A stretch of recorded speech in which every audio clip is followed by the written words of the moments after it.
Welcome back to Catholic Conversations. As always, I'm your host, Joelle Zarnowski, and this week we are joined by Deacon Joe Ryan and Deacon John Brusa, who will be ordained as priests this Saturday. So welcome. Thank you so much for being here today. I'm super excited for your ordination on Saturday. I went to my first ordination last year for Father Ben and Father Pavel, and it was like the most beautiful thing ever witnessed. So I'm really excited to be able to be at your Mass on Saturday. So thank you. Yeah. So I figured today we'll just kind of chat about your vocation journey so far and what it's been like for you guys. So I'm sure you've told these stories like a million times over the last 7 years, but for our listeners, could you maybe each share a little bit about,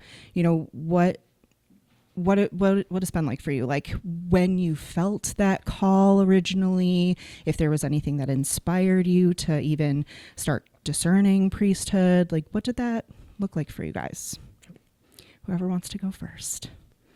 Go ahead, John. Okay, well, I guess my faith journey really started in high school. When I was going into my sophomore year, I think I went to Steubenville Youth Conference with Holy Family Church, okay. And that's what really got me into my faith. I started to really make my faith my own after that. So I started going to the youth group there, Life Teen, and really started to get into my faith. But my plan for my life at the time was to be a meteorologist.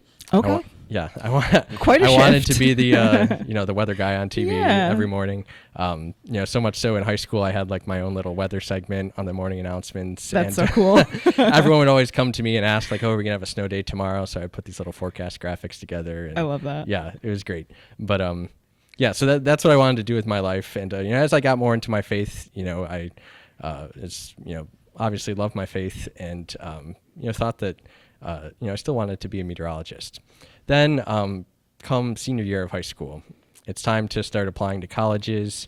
The college I wanted to go to was SUNY Oswego because they have a great meteorology program, right on the lake, all the lake effect snow you could want. And so, I got in there, put a deposit down right away once I was accepted. Then fast forward a few months, it must have been April or May. I think I was scrolling on Instagram one day and I saw a quote from Venerable Fulton Sheen. I can't even remember what the quote was, but it really caught my attention. And so I went and started to look into this guy, Fulton Sheen, and read his Wikipedia page, started to read about his life, and it really struck me. And there was this thought in the back of my head, wouldn't it be awesome to save as many souls as he did? But at that time, it was still a thought in the back of my mind. So I was sort of thinking, well, if the meteorology thing doesn't work out, maybe I'll think about going into the seminary. But I still wanted to go to Oswego and get my meteorology degree and do all that. So then that June came around, and I went to the ordination that year. It was sort of, some people from my youth group were thinking of going, but no one ended up going except me. Okay. And it was just an awesome moment. I remember thinking to myself, that could be me up there someday. And so that really, started the ball rolling. Once school got out, I started going to daily mass almost every day. Started praying the liturgy of the hours. And throughout that summer, I really just felt the Lord calling me to apply to seminary now. So I remember still when I decided I think I have to do something about this. I went on Facebook and direct messaged Father Mano, my pastor, and said hey, I'm thinking about seminary. Can we meet? And we did, and it worked out well because he was the director of seminarians at the time. Oh, okay. So he got me the application, and I applied. So I ended up going to SUNY Oswego for 1 year. I switched my major to philosophy in preparation for seminary. Makes sense. Yep. I still took one meteorology course though. Yeah, of course. Yeah. You gotta have something. Something fun. Yeah. So so then I applied and was accepted. I think March or April, and then went down to New York City for 2 years at college seminary and then major seminary, and now here we are. Yeah. So. And it seems like that was a really quick thing, but 7 years, there's been times where it feels like it's gone by in the blink of an eye. Oh, yeah. And then other times where it feels like it's taken forever. Absolutely. So yeah. And then Deacon Joe, what about you? Yeah, kind of similar to John. I didn't really think about priesthood at all earlier in my life. I had my own plan. I knew what I wanted to do, and that was politics. So why am I not surprised at all? Well, I was that kid in high school working on campaigns. I was on student council. I could see it. Yes. So that was everything that I wanted to do growing up. So I applied to Catholic University in Washington because where else better to study politics than in our nation's absolutely. capital? And it was really in that transition from Seton, Catholic Central in Binghamton to Catholic that I started to grow in my faith life. At Catholic U, I started taking philosophy and theology classes, just part of the general ed requirements. And I really started reconnecting with my faith. I mean, I grew up Catholic, and it was always an important part of my identity, but I don't know if I was really always practicing it, trying to live it out, and really trying to deepen my understanding of the church. And so at Catholic U, it was at the Mass of the Holy Spirit, the opening Mass of the year. I had an internship lined up on Capitol Hill. I was taking great classes. I was really settling in well. I had a lot of friends down there already. And all of a sudden, at that Mass, all my confidence went away in what my plan was for my life. Oh, no. I had my life mapped out the next 50 years. Right. Then all of a sudden, if someone had asked me, what do you want to do with your life? I probably wouldn't have been able to answer it at the moment. So with that, and alongside of my theology and philosophy classes, I started praying more. I started going to daily Mass and adoration. And it was in that fall semester that the Lord started putting on my heart the idea of priesthood, which had never been there before. Although looking back, several priests and sisters suggested it to me in high school, but they saw it before you did, and they certainly that happens did a lot. in one ear and out the other. So at that point, I said, well, maybe this is something that the Lord is calling me to do. I spoke to, actually, Father Chris Sight was getting his canon law degree at CUA at the time. So I spoke to him. He said something to the effect of, well, Joe, you're not ready to be ordained tomorrow. But clearly the Lord's doing something with your life. Maybe you should consider college seminary and see what that step in the journey will take you. Maybe you stay, maybe you leave, but this seems to be something that's the Lord's telling you to do right now. So I had contacted Father Mano at the diocese, got an application. At the end of my freshman year at CUA, I was accepted in seminary. So I was transferred to St. John's, Douglaston, where John went as well. Yep. And we both started in the spring of 2018. After 2 wonderful years at Douglaston, interrupted a little bit by COVID at the end there, I was transferred for major seminary to St. Mary's in Baltimore, and that's where I've been for the last 5 years, with the exception of the pastoral year in Baldwinsville. Yeah. And throughout all those years, the Lord has just continued to affirm this call that I first felt when I was at CUA. I've met so many wonderful people and been able to serve in so many wonderful ministries that I'm excited to see what's next to come. Yeah. That's so great. I think that it's funny, when I was little and I was going to school at St. Mary's in Baldwinsville, I was like, I'm going to be a nun. And here we are. I'm not a nun. But I think it's interesting that, there are people that they feel that from the time that they are little kids, and they're like, they know that that's what they want to be. Yep. But then others, it takes a little bit longer for you to actually hear that call. And it just gives you different life experiences that you can take forward with you. Like Deacon John, you might be able to give a little, weather forecast in your homilies on the weekends. Yeah. That'll be something unique. That could be fun, John. And Deacon Joe, you can offer some not total political advice, because we don't get into that in the church, but there's something there that you can use for sure. So, no, that's great. So, obviously, you've been in seminary for 7 years now. It's a long process, and you're taking that time to discern. You're learning, but you're also discerning at the same time. So, over the last 7 years, what have been for you some of the most meaningful or even surprising things that have happened that have really helped to affirm that this is what you're being called to?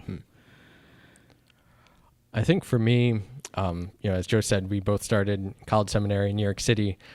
Joe just graduated from St. Mary's in Baltimore. I just graduated from Mount St. Mary's in Emmitsburg, Maryland. Mm-hmm. But when I first went to the Mount, it was right after the COVID lockdown, and but I don't know. I just had this feeling I felt like I was in a real seminary now. and it just, I just felt like, this is where I'm supposed to be. Just the atmosphere of prayer, like, there's, opportunities for adoration every day, big focus on the spiritual life. So just, growing in that, from the time I started at Mount St. Mary's, it's just been very affirming for me. Yeah. I think. Yeah, absolutely. What about you? For me, I think it comes in a few ways. My seminary experience at St. Mary's in Baltimore, the classes have just been fantastic. I've loved the academics of it, and the study of the faith, really deepening that knowledge that helps inform your prayer life and your ministry. And that'd be the other aspect. My many ministry opportunities have really just affirmed that call that I first felt. In Douglaston, one of my apostolates was to a high school on Long Island, Nice. a co-ed high school, huge school, like 2,400 Catholic kids, Wow. St. Anthony's in Huntington. Okay. And I loved that experience working with the young people there, teaching classes for the kids. That was really affirming early on in my seminary time. And then as time went on, I'd say the hospital assignment before we started our pastoral year, CPE, not everyone enjoys their CPE assignment. I've heard it's tough. It's very tough. I mean, like 10-hour days, going just into different hospital rooms, cold calling people. But there was something about being able to bring that presence of Christ and the church to people that I think was also really affirming. So but those kind of specialized assignments, along with the years of parish ministry I've had, just continually have affirmed me in this call. Yeah, that's beautiful. Sorry, I'm just checking my notes because I have so many questions. So as you prepare for ordination, it's getting really, really close now. Oh, yeah. What are you most looking forward to in your priestly ministry? I think there's a couple of things. I mean, obviously, being able to perform the sacraments, I mean, that's been a blessing, as in my deacon year, being able to baptize and preach. Yeah. But hearing confessions in Mass, I'm really looking forward to. I'd say confessions were probably the thing I was most nervous about. Okay. You don't really have too much experience with that. You get to serve at the altar. You get to hear other homilies. You see how priests administrate a parish. And you yourself go to confession, but you've never sat on the other side of that. And in our practicum classes, those practice classes in the last year where you start actually doing the thing, not really, but in practice, dry runs runs of it. Yes. Then it really started to hit me like, wow, I'm excited to do this. I mean, it's that the ministry of mercy and compassion that the priest can offer through that sacrament, I'm really looking forward to. Yeah. And then just generally just being back in a parish. As much as I love school, I mean, the heart of the ministry is being in a parish with the people. So can't wait to be there. Yeah. Oh, absolutely. What about for you? Yeah, sort of echoing what Deacon Joe said, the sacraments.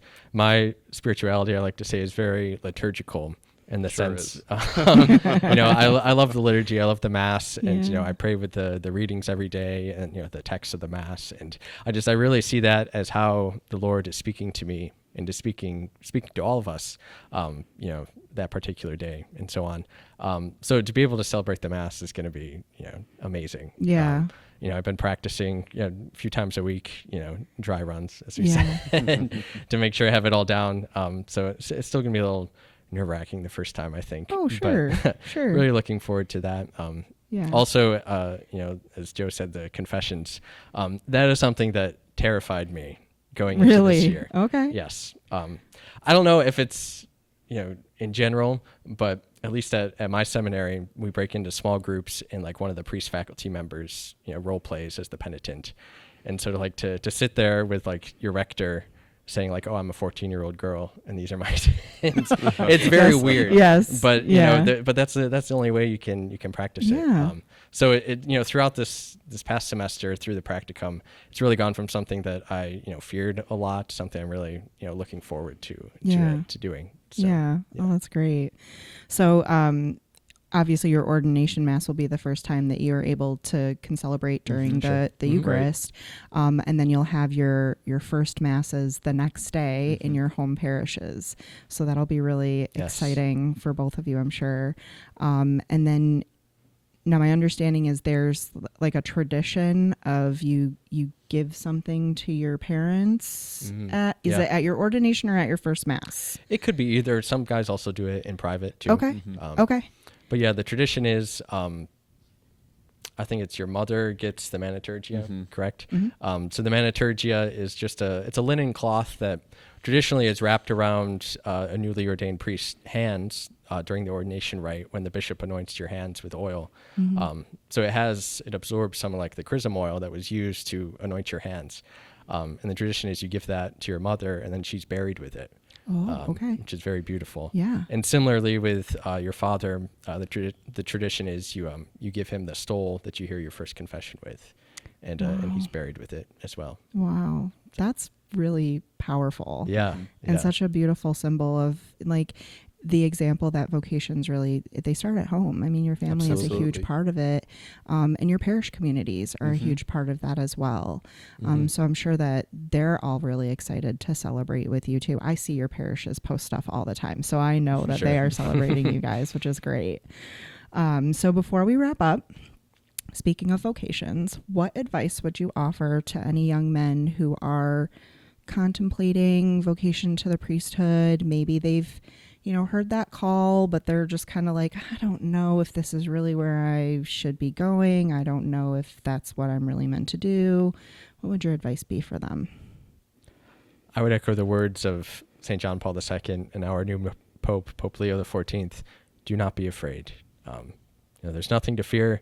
If you think God might be calling you to this, fill out the application, go to seminary for at least a year, try it out. The worst thing is you don't come back after that year, and then you come out with more certainty than you started. Yeah. So do not be afraid. That's beautiful. Darn it, John, you stole the line I was going to use. Great minds. Yeah, no, I was going to say something very similar. I mean, really, don't try to plan your life out. You never know where the Lord's going to take you. I mean, even within seminary, the different steps along the way that I kind of envisioned never went the way that I thought was going to go, but went in a much more beautiful and rewarding way.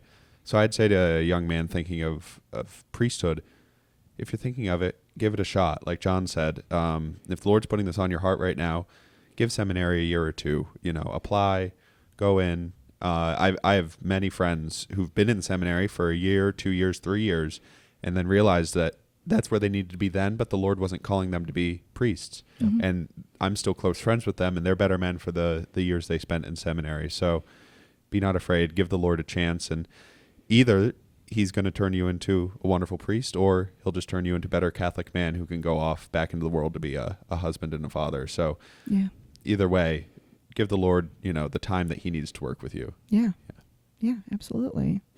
All right. So one last message just for our listeners before we wrap up. We always want to support our seminarians, and one way that we would ask people to do that is to pray for vocations in our diocese, pray for an increase to vocations. But we also have the St. Thomas Aquinas Fund, which helps support seminarian formation, deacon formation, continuing formation once you're priests, and then it also supports vocation promotion. So I'm going to provide a link for that in our episode description so people can go look at that. But minimally, if you're not able to contribute to the fund, please pray for Deacon John and Deacon Joe as they go forth with their ordination and into their priestly ministry. I know I'll be praying for you guys, and pray for our seminarians. And thank you so much for being here today and sharing all of this with us. And thanks for having us. Yeah, thank you, Joel. Yeah, looking forward to celebrating with you guys on Saturday. So absolutely. and thanks to our listeners. We'll see you next week.